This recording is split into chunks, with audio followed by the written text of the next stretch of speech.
Assalamualaikum warahmatullahi wabarakatuh. Salam sejahtera bagi kita semua.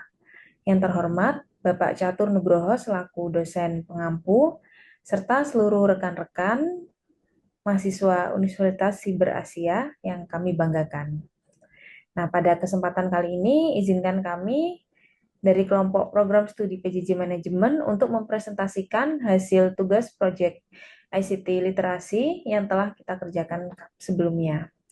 Nah, di sini kami akan mengambil judul Peningkatan ICT Literasi Karyawan KPP Pratama Jember menuju era Industri 5.0, yaitu analisis kebutuhan dan model pelatihan berbasis kompetensi.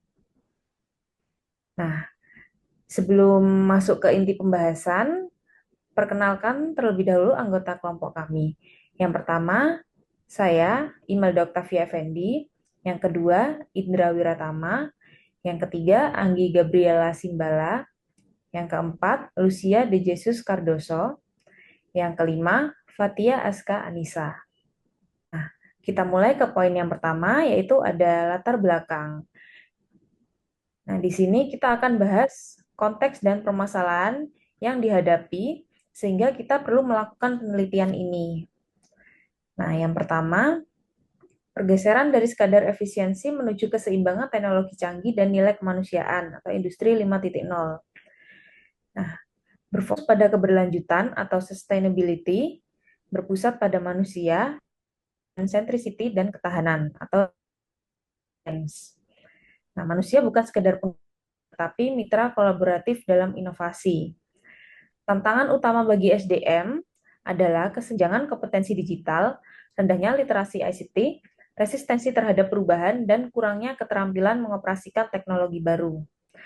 Solusinya adalah pengembangan SDM berbasis kompetensi digital melalui pelatihan teknis seperti AI, IoT, atau robotik, dan penguatan soft skill seperti berpikir kritis, kolaborasi manusia dan mesin, dan adaptabilitas.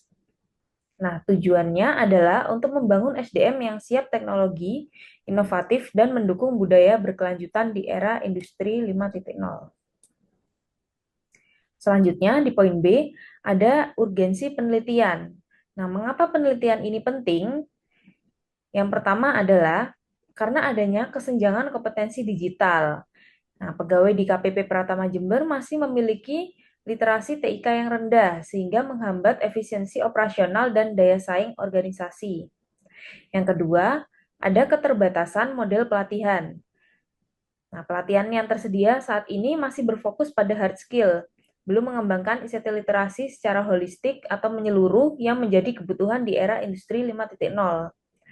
Dampak negatifnya adalah ketidaksiapan dan resistensi terhadap perubahan dapat menghambat inovasi dan menurunkan produktivitas organisasi. Nah, jika dibiarkan, hal ini akan menurunkan produktivitas dan daya saing organisasi. Selanjutnya di poin C ada tujuan penelitian. Beberapa tujuan penelitian dilakukan diantaranya adalah 1. Mengukur kemampuan ICT literasi pegawai KPP Pratama Jember berdasarkan tupoksinya, tupoksi kerjanya. Yang kedua, mengidentifikasi kesenjangan atau gap kompetensi untuk kesiapan menuju era industri 5.0.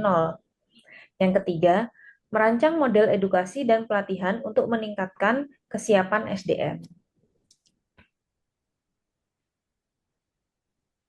Dalam tinjauan pustaka, kami mendefinisikan ICT literasi sebagai kemampuan mengakses, mengelola, dan menciptakan informasi digital yang sangat krusial untuk penggunaan sistem pajak seperti e-filing, e-billing, dan Cortex System.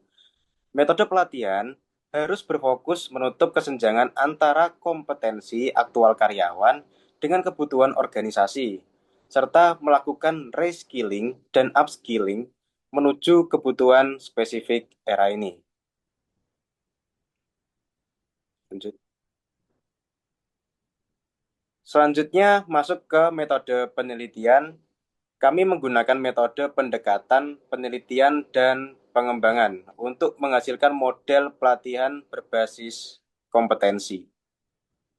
Proses ini terdiri dari 4 tahapan utama. Yang pertama adalah identifikasi masalah. yaitu melalui observasi dan wawancara awal. Yang kedua, analisis kebutuhan, yaitu menyebarkan kuesioner dan melakukan analisis gap. Yang ketiga, perancangan model, yaitu menyusun modul dan metode pelatihan yang sesuai. Yang keempat, implementasi dan evaluasi, yaitu melakukan pelatihan pretest atau post-test serta survei evaluasi. Mari kita perhatikan roadmap penelitian yang telah kami susun. Diagram ini menggambarkan alur kerja tim kami dari awal hingga akhir semester untuk memastikan target tercapai tepat waktu. Proses ini terbagi menjadi 6 tahapan utama. Di tahap awal, kami memulai dengan pembuatan proposal dan melakukan konsultasi intensif bersama dosen pengajar untuk mematangkan konsep penelitian. Di tahap kedua, pengumpulan data. Kami bergerak ke lapangan untuk pengumpulan data dan melakukan analisis kebutuhan pelatihan guna mengetahui kesenjangan kompetensi yang sebenarnya terjadi KPP Pratama Jember. Memasuki periode UTS, fokus kami adalah perancangan prototipe pelatihan dan modul pembelajaran. Di tahap ini, kami juga melakukan uji coba model pelatihan untuk memastikan materi yang disusun sudah relevan. Di tahap pelaporan progres, setelah perancangan selesai, kami menyusun laporan progres kegiatan untuk memantau perkembangan penelitian sebelum implementasi penuh. Di tahap evaluasi adalah tahap inti di mana kami melakukan pelaksanaan pelatihan kepada karyawan. Setelah pelatihan, kami langsung menyebarkan survei hasil dan melakukan evaluasi menyeluruh terhadap efektivitas pelatihan tersebut. Dan di tahap akhir, sebagai tahap periode UAS, kami akan menyusun laporan hasil penelitian secara lengkap dan melakukan presentasi akhir dari seluruh kegiatan proyek ini. Dengan roadmap ini, kami memastikan setiap tahapan berjalan sistematis dan terukur. Kembali ke diagram alir penelitian, jika roadmap sebelumnya menjelaskan kerangka waktu, diagram ini memvisualisasikan alur teknis pelaksanaan penelitian kami secara mendetail. Proses ini kami bagi menjadi fase 3 utama. Fase analisis dan pengumpulan data atau bagian atas. Penelitian ini dimulai dengan identifikasi masalah. Dari sini kami melangkah ke tahap pengumpulan data. Seperti yang terlihat pada diagram, pengumpulan data dilakukan melalui 3 metode sekaligus agar komprehensif. Di sisi kiri kami melakukan observasi lapangan, di sisi kanan kami melakukan wawancara, dan di bagian tengah kami melakukan penyebaran kuesioner. Seluruh data yang terkumpul kemudian masuk ke tahap analisis data. Yang kedua, fase perancangan bagian tengah. Hasil analisis data menjadi dasar untuk menentukan kebutuhan pelatihan. Berdasarkan kebutuhan tersebut, kami mulai menyusun konsep pelatihan. Di tahap ini, ada 4 komponen yang penting yang kami rumuskan. Menetapkan tujuan pelatihan dan menyusun modul pelatihan, serta menentukan metode pelatihan yang tepat dan indikator kompetensi yang ingin dicapai. Fase eksekusi dan evaluasi ke bagian bawah. Setelah konsep matang, kami masuk ke tahap pelaksanaan pelatihan. Agar dampaknya terukur, kami menerapkan sistem pengujian 2 arah. Pretest sebelum materi diberikan, dan post-test setelah pelatihan selesai. Hasil dari kedua tes tersebut, ditambah dengan survei kepuasan peserta, akan diolah dalam tahap evaluasi. Seluruh rangkaian ini bermuara pada penyusunan laporan penelitian, dengan output utama berupa peningkatan ICT literasi pegawai, hingga proses dinyatakan selesai. Demikian alur sistematis yang kami terapkan untuk menjamin validitas penelitian ini. Pembagian tugas dan output. Untuk memastikan penelitian ini berjalan lancar sesuai roadmap, kami telah membagi tugas tim sebagai berikut.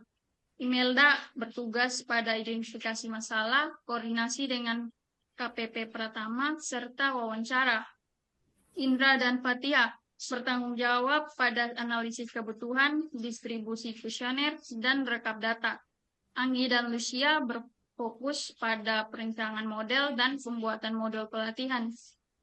Dan seluruh tim akan terlibat dalam implementasi pelatihan serta evaluasi akhir. Output dan target capaian sebagai penutup rencana proyek ini, berikut adalah output dan target capaian yang kami terapkan. Ada 4 luaran utama. Yang pertama dokumen, kami akan menghasilkan proposal penelitian dan laporan akhir yang komprehensif. Yang kedua produk, luaran fisik berupa prototipe, model pelatihan, dan modul pembelajaran berbasis PowerPoint atau PPT yang interaktif. Ketiga kegiatan, yaitu terlaksananya presentasi pelatihan secara langsung kepada pegawai KPP Pratama Jember. Lalu keempat, indikator keberhasilan, yaitu kami menetapkan target kuantitatif, yaitu hasil survei evaluasi pelatihan dengan target penilaian minimal 4,5 dari skala 5. Target ini kami pasang tinggi untuk memastikan pelatihan benar-benar memberikan dampak positif bagi organisasi. Sebagai kesimpulan dari kami, transformasi menuju industri 5.0 menuntut keseimbangan teknologi cerdas dan nilai kemanusiaan. ICT literacy adalah kompetensi kunci bagi pegawai KPP Pratama Jember untuk mendukung digitalisasi perpajakan seperti Cortex System. Dan oleh karena itu, pelatihan ini berbasis kompetensi sangat diperlukan untuk memastikan peningkatan keterampilan yang sesuai dengan kebutuhan nyata pekerjaan guna mewujudkan layanan pajak modern dan smart tax administration. Demikian presentasi proposal dari kami. Terima kasih atas perhatian Bapak dosen dan rekan-rekan sekalian. Wassalamualaikum warahmatullahi wabarakatuh.